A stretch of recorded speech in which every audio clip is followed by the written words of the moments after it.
जगतसिंहपुर जिलापाल कार्यालय पड़िया 27तम जगतसिंहपुर पुस्तक मेला उद्घाटित हो जाइछि। अवसर में विशिष्ट साहित्यिक तथा उपन्यासिक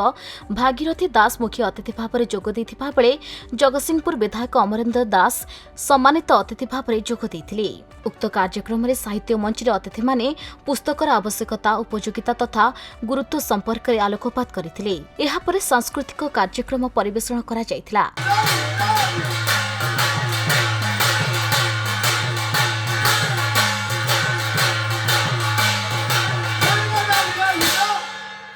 तेबे चलित पुस्तक मेला को उपभोग करने सहित साधारण बजार में मिलुन गुरुत्वपूर्ण पुस्तकगुड़िक उपलब्धि करने समस्त आह्वान जणाइथिले जिलापाल।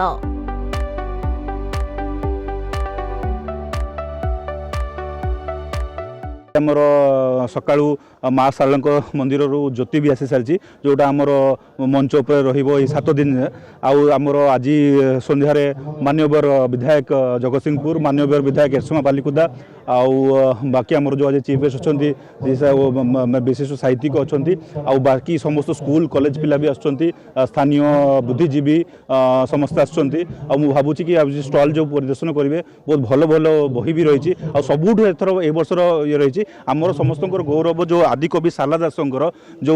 पुस्तक गुड़ा रही भी आम ये डिस्प्ले कर तार जो महाभारत से भी भितर आम स्टल से बही मिलूँ मु समस्त को अनुरोध करी आपण सबू बही किणु किंतु आदिकवि शारला दास को निश्चित भाव में पुस्तक किणिकी से पढ़ंतु सो आमर जो युवपीढ़ी अच्छा सी आमर जो साहित्य आमर जो कला ता सहित जड़ित रही आमर परम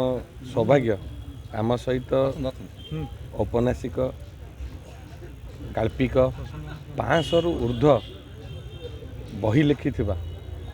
भागीरथी दास महोदय आम सहित उपस्थित अच्छा आपण बाइट नेला पर आमर किसी आवश्यकता नहीं मु खाली यही अवसर में धन्यवाद देवी जिला प्रशासन को एवं जगतसिंहपुर सांस्कृतिक परिषद एवं जो मैंने दायित्व अच्छा सान भाई विप्लव शारदा भाई और समस्त कमिटर मेंबर मानक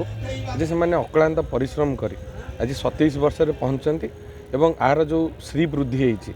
लोकों पाखरे जो बही आज दिन में आम जगतसिंहपुर मार्केट रे नहीं पाठकों पाखरे पुस्तक मेला माध्यम आणिकी पहुँचे पार्टी मुझे जेते धन्यवाद देले कम।